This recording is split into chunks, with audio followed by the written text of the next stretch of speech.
The Trumps just shocked everyone when the cameras caught what they never did at the Pearl Harbor Memorial. There is a huge difference between President Trump and Obama, like the difference between night and day when it comes to supporting our veterans. I, as an American veteran, can easily spot the difference. President Trump truly cares about the military and veterans, and he himself visited World War II veterans at Pearl Harbor to attend a memorial ceremony for the fallen who died 80 years ago from the surprise attack from the Japanese. If you don't believe me, just look at the pictures in this article. You can see the sincerity and love he has for veterans. President Trump takes the time to hear the concerns from veterans, no matter the age, or the war they fought in. All veterans matter to President Trump. The love is obvious from President Trump, unlike from Obama and his administration. When Japanese Prime Minister Shinzo Abe visited Pearl Harbor, Obama's White House press secretary Josh Earnest told the World War II veterans to get over it when it comes to the feelings of veterans who may be offended over Japanese Prime Minister's visit. Via the Daily Mail, President Donald Trump and First Lady Melania Trump laid a wreath and threw hibiscus flowers into the sea on Friday at a Hawaii memorial for U.S. soldiers who died at Pearl Harbor nearly 80 years ago. Embarking on his first official tour of Asia, Trump said he eagerly anticipated a visit to Pearl Harbor, where thousands of service members paid the ultimate sacrifice. Getting ready to land in Hawaii. Looking so much forward to meeting with our great military veterans at Pearl Harbor. Trump tweeted aboard Air Force One as he neared the end of a 10-hour flight from Andrews Air Force Base in Maryland.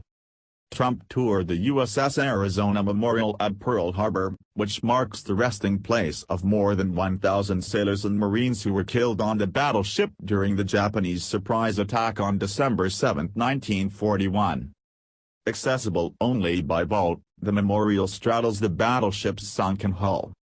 More than 2,300 sailors, soldiers and Marines died as a result of the attack, as well as 68 civilians, according to the National Park Service. Trump saluted after entering the memorial following a short boat ride with the First Lady.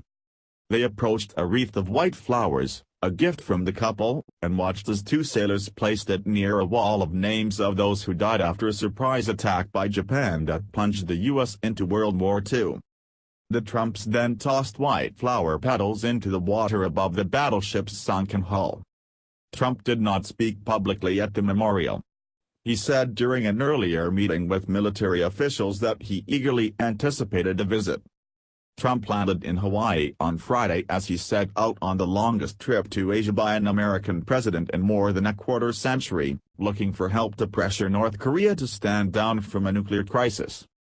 Trump and his wife arrived at Joint Base Pearl Harbor Hickam late Thursday after a day-long flight from Washington. He departs Friday for Japan, the first stop on the five-nation, 11-day Asia journey.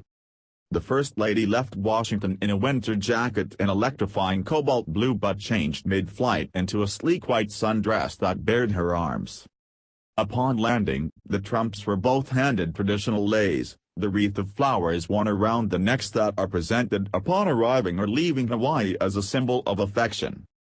Just after 1 p.m. local time, Trump and the First Lady were greeted on the Hickam Air Force Base tarmac by Hawaii Governor David Ige and his wife Donna Mono Ige.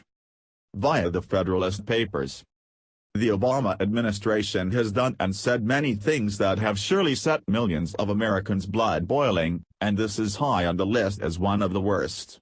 White House Press Secretary Josh Earnest called World War II veterans embittered if they object to Japanese Prime Minister Shinzo Abe's planned visit to Pearl Harbor.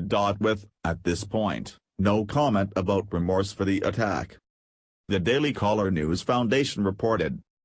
White House Press Secretary Josh Earnest said during a press conference Monday it was natural for World War II veterans to be embittered about Japanese Prime Minister Shinzo Abe's visit to Pearl Harbor, but they should get over it for the sake of America.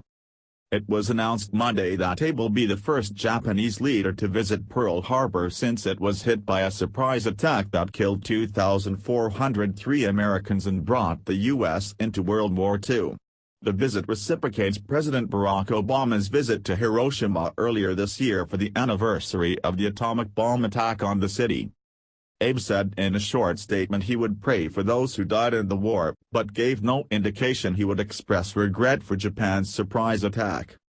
During a White House press briefing Monday, Earnest was asked whether veterans may be offended by Abe's visit if he expressed no regret over the attack. Earnest was asked about whether or not veterans will be offended if Abe visits Pearl Harbor, but does not express regret for the attack. Earnest responded, "If I were a World War II veteran who was drafted by the United States military to go and fight for our country overseas in the aftermath of the Pearl Harbor attack, I might feel quite embittered, and I think it would be a perfectly natural and understandable human reaction to not be particularly satisfied with the words of the Japanese Prime Minister." So Earnest is well aware of the natural and understandable human reaction to the visit by Abe should he not express regret over the attack. Yet take a look at what he said next. "Yes, there may be some who feel personally embittered," he said. "But I'm confident that many will set aside their own personal bitterness, not because they're personally satisfied by the words of the Prime Minister, but because they recognize how important this moment is for the United States. You know, I've heard a great deal of offensive things from this administration, but even after 8 years of this garbage, this still took my breath away. When you are in the military you are part of a family, and when you lose soldiers in the battlefield, it's like you lost a family member and you will never get over it. Like what Earnest and Obama expect from the World War II veterans to do. I have lost 7 soldiers in the deployments. I will never forget them. Being in a surprise attack from the Japanese, that caused the death of a lot of military members, I can assure you that they will never get over it and they have the right to feel how they feel about it. It is well known that Democrats do not care about the military and veterans by their voting record when it comes to voting on military benefits and programs. It is not surprising that veterans' lives do not matter to Democrats. I am thankful that we now have a president that does care about military and veterans, and life for them will start looking a lot better over time. The Trumps never threw America under the bus, they never apologized, and they didn't bring the Japanese Prime Minister over to disrespect the fallen, like the Obamas did.